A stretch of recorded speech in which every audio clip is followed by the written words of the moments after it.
You know, shiplap is one of the most popular types of trim. In fact, I put a ton of Windsor One shiplap in my personal house, but mastering it can be a little bit tricky. So guess what? I've got Master Carpenter Gary Striegler here. Gary, you've been doing a bunch of presentations here at JLC Live. I wonder if you could give these guys the quiet version of mastering shiplap. What do you think? I would love to do that.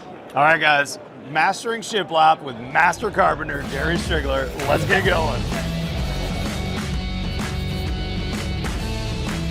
So I want to share with you about 3 or 4 different options for what I broadly call wood paneling. Now, a lot of people are just calling that shiplap, and a lot of it is shiplap, but there's actually several different options. First of all, there's options on sizes. This is about a 7-inch piece, and then here's a much smaller profile. This particular piece actually is textured on the back, so you could use it on the outside. One of the things I do like about these products is they're primed all the way around, which is really important for durability. This is what I grew up being more familiar with, and that's tongue and groove paneling. As you can see, it's got a tongue and a groove, and it goes together like so to make a V joint usually. Now, there's also all kinds of options for this, but this is the ones I'm most familiar with. Now, there is a lot of difference between how these two are installed, and they both can be installed vertically or horizontally. So we're going to go take a look at one, what's the difference between installing them vertically and horizontally? What sort of trim details do we need to be thinking about? How do we actually install them? And then one of the most challenging things is, what do we do when we get to a window? So we're just going to go right back over here. We're going to dive into that. So either of these 2 types of wood paneling can be installed vertically or horizontally. I actually usually like to do this VGroove paneling more vertically, but you could do it either way. And this is an example of some VGroove paneling that I've taken up to what I call wainscot height. Actually, I usually like to take it up high enough so that, for instance, if I was in a bathroom, it would clear the backsplash in the bathroom. So this is about 42 inches high, but it's a great, great detail for small rooms especially. Sometimes I will see it going all the way up to the ceiling, but normally it only goes up about this high. There's a couple of things that I do want to share though that are kind of little subtle things about trim details, but they make all the difference in the world as how your finished product's going to turn out.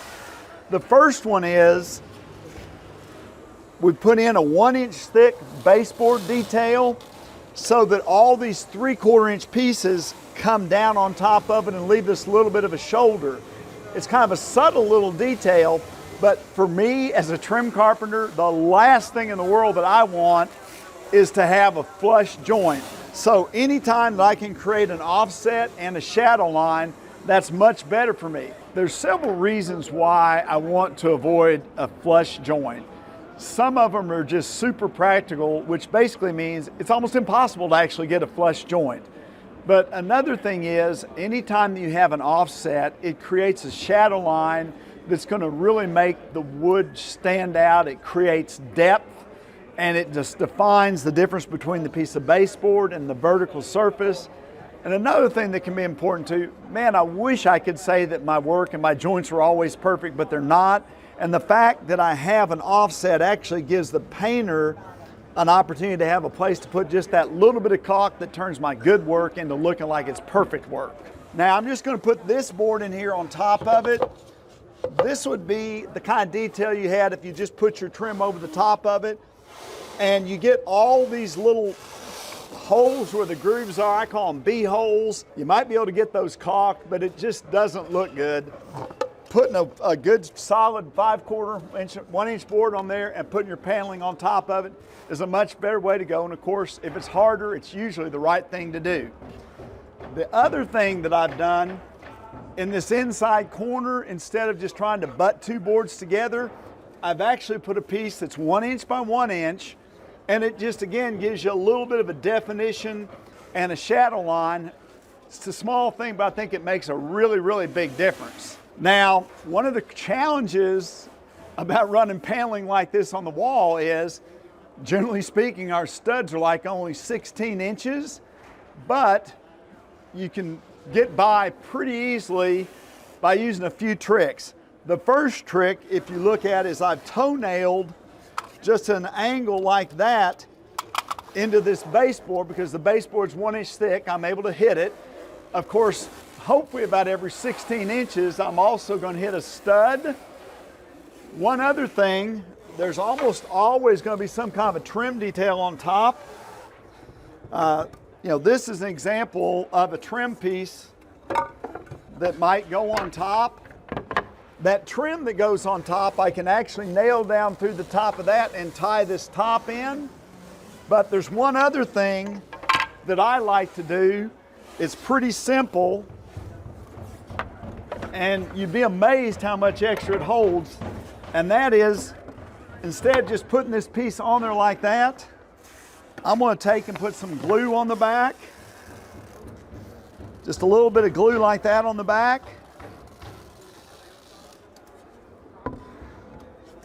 Now I can slide it in. I'm going to go ahead and nail it at the bottom. And I'll stay up. Well, I'm actually going to get lucky. I've got a stud right there. But by the time that glue dries, it really only takes about 10 or 15 minutes, you're going to pull the paper off the sheetrock before you get it off. And the fact that these all lock together with tongue and grooves, it makes it stay together really well. There's one other thing that I want to share about this vertical paneling. We've talked about the inside corner, but now what happens if you come to an outside corner? Because often you're going to have to deal with an outside corner. So we're just going to scoot around to this outside corner. I want to share a couple tricks I've learned over the years on how to deal with outside corners. So when you get to an outside corner, it's kind of a different set of problems. Now I want to say that an outside corner on this vertical paneling is completely different than an outside corner on the horizontal paneling. Of course, what most people might think is, well, I'll just do a mitered corner, and you can certainly do that. But what my experience has taught me is that's a really difficult joint to make. Plus, that sharp mitered corner really doesn't hold up that well. It's not that durable, especially since most of these products are pine. So it's kind of a fragile joint. And the other thing that, if you've been around me, you know, outside corners, they're really not generally a square corner. So I like to just use some different tricks I think make my job easier, but makes it look like I did something really special. This is probably my favorite overall trick. So when I get out to the corner, I'm going to hide that joint like this and create this beaded corner look, which is super traditional detail. And it's also got those two shadow lines. And of course, we've already talked about, I want to at all costs avoid a flush joint. So that little shadow line helps me miss that flush joint. Now, the only question is, how did I do that? There's a router bit called a beading bit that allows me to make this cut. Let me flip it around. No, this is the end. So I made that beaded joint like so, and then I went to the table saw and I made two cuts on the table saw. You make one cut right here, and the key is you can't lose any of that little shoulder at all. You got to have every bit of that shoulder. That's what creates that shadow line. And then the second cut you make on the table saw is that vertical one. And that's how you get from this to this. And of course, if I was going all the way around the corner, I would repeat that on the other side, so I get this really great looking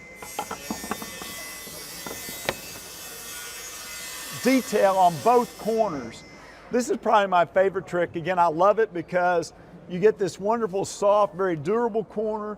Looks like I've done a lot of work, but what I actually did was save myself some trouble. So here's one of the other options I like to do at an outside corner. If I leave a 3/4 inch by 3/4 inch offset, then I can come in with something like this cove mold, sit it in there, and get this really nice looking detail. Or I can take a piece of quarter round and put it in the corner, and it's still it's still a different look. But that's two options. So I talked about what I like to do at these corners. Now I'm going to jump up and show you what happens at the top of this wainscot detail. So I'm going to share two options for how I can trim out the top of this wainscot.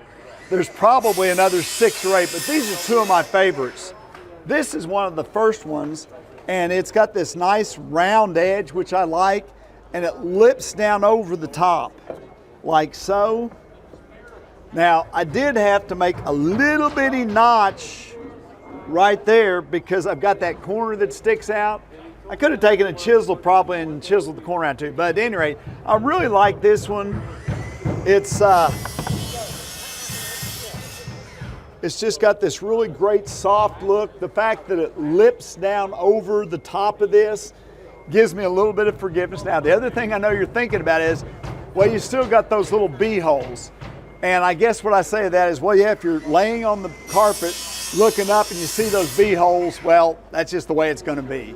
But this does work out great to have this sit on the top and cover that up. Here's another option though. This is a really big detail. On the top, it's not actually much different. It would just sit right on the top like so, come together. And on the bottom side, the paneling is basically just dying in about right there. So it's not sticking out that much past the paneling, but this is a good option too. Again, one of the nice things about having this top molding is I can shoot down into it, and that's going to tie all these pieces of paneling together. Now that pretty well wraps up everything about this vertical paneling. So now we're going to switch over here and start talking about the horizontal paneling, which is really a whole different ball game. So I've shared several things about trim details, but we're coming up on one of the most important trim details, and that is, what do we do around windows and doors? So I wanted to share 2 or 3 different options. I want to show you the one thing that I absolutely want to avoid. So here's a piece of shiplap, and this is like my worst nightmare. I'll never make that look good. So if I was holding up vertically, it'd be this. So what I want to do is make this trim thicker, which is what we would call putting a back band on it. Now, I've used 2 different kinds over here on my display. The first one's actually kind of a homemade situation where we added a piece of 1x and put a piece of panel mold on here. Now all of a sudden, when this comes in against it, yeah, I've got these great shadow lines. I don't have to worry at all about it lining up. That's one option. Here's a different option. You know, again, this is probably a little bit too big and out of proportion, but this is another option. This is the option we actually used on the window. And by the way, these 2 pieces are the same pieces we used to cap the wainscot over there. But this is one I really like too. Now, I would say that it's also possible to buy casing trim that's just simply a full inch thick on the back edge. But a lot of times, if you're started throughout the rest of the house with something that's 3/4 inch thick, it works out nicely when you get to that room where you're going to add some shiplap or something to simply add a back band to the casing trim you're already using in the rest of the house. So now that we've kind of gone over this, let's see how it actually works out over on the wall. So this is what most people do think of when they say shiplap, and it's what I've heard called nickel gap also. Now it comes in two widths, at least 2. This is the wider width here, and this is the narrower width. I don't know that it really makes a lot of difference. It's probably just a matter of personal taste. The good news about this is, since it's installed horizontally, we don't have to worry about that issues of what we're going to nail to. So we're just able to nail every time there's a stud, and often you can, although you're probably going to have to nail once at the bottom and see a nail there, at the top you can nail into the tongue, and then the next piece will cover that. Now this particular product is not self-spacing. I showed and shared one example of a product that is self-spacing, but this is that product that you could flip either way, use it outside if you want to, and so you have to space it. And all I did was just make some spacers that we put in each time, then slid the next piece down and nailed it. Now, one of the really big differences with this type of product is When you come to the outside corner, you're just making a mitered corner. And what I did with these is I put some glue in those joints. I used a 23 gauge headless pinner to tack them together. And so it's a different type of joint. Of course, if it went on, it would miter back around the other way. But the good news about this, as opposed to trying to fit like a 3 or 4 foot long miter joint, I'm fitting a whole bunch of 5-inch miter joints, and that's a lot easier to do. Just like the vertical paneling on the other corner, we're still using that thick baseboard, so we've got this nice offset here, and we've also got the 1x piece in the corner. No matter what I'm doing, I like to stay with those details. Now, we've talked about the window, and you can see we've got the one back band detail here on the window. Over on the door, we've got the other detail. But I want to share now the most challenging part about this is, what do you do when you get to a window? So this is the finished detail around the window. There's a lot of navigating in and out where we've had to make some notches and stuff, but I kind of wanted to show you the finished detail, and I'm going to back the pieces out and show you how I got here. So first of all, we leave our windowsill loose. That's really important, although it's pretty tight.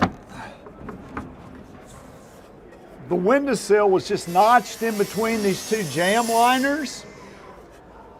And then I pulled the windowsill out, and I held this piece of shiplap up and marked each side, because it has to be able to go up on each side, but then the sill has to fit over it like so.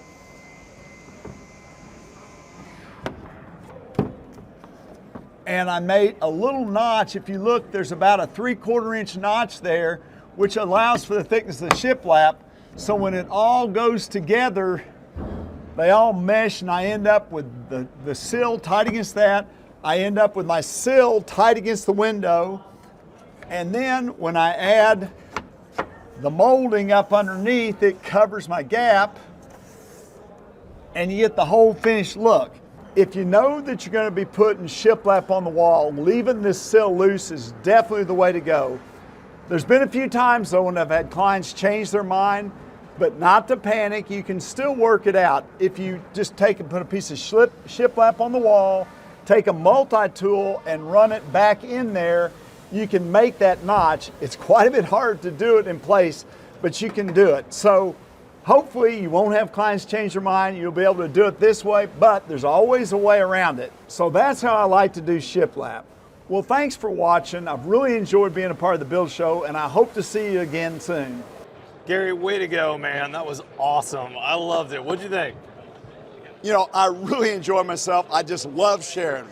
And Gary's a master carpenter. I've literally been reading Gary's articles in all the trade journals for the last, I don't know, 2 decades or more. Gary, how long you been sharing? You are really making me feel old. But again, it's been quite a while. It's been about probably 22 to 24 years, something like that. Gary, 52 is not old. I'm going to catch up to you in another year, and we are not old, my friend. We got plenty more knowledge to share.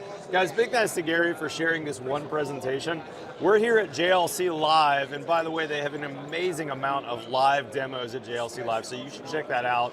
We're hoping that we might actually catch Gary for Build Show Live in the future, but in the meantime, guys, I'll put a link to some of the articles that Gary's written in the description below. He's an amazing carpenter. Big thanks to their sponsors who helped Gary get here and make this presentation happen at JLC Live. With that being said, guys, if you're not a subscriber, hit that subscribe button below. We've got new content here every Tuesday and every Friday. Follow us on Facebook or Instagram. Otherwise, we'll see you next time on The Build Show.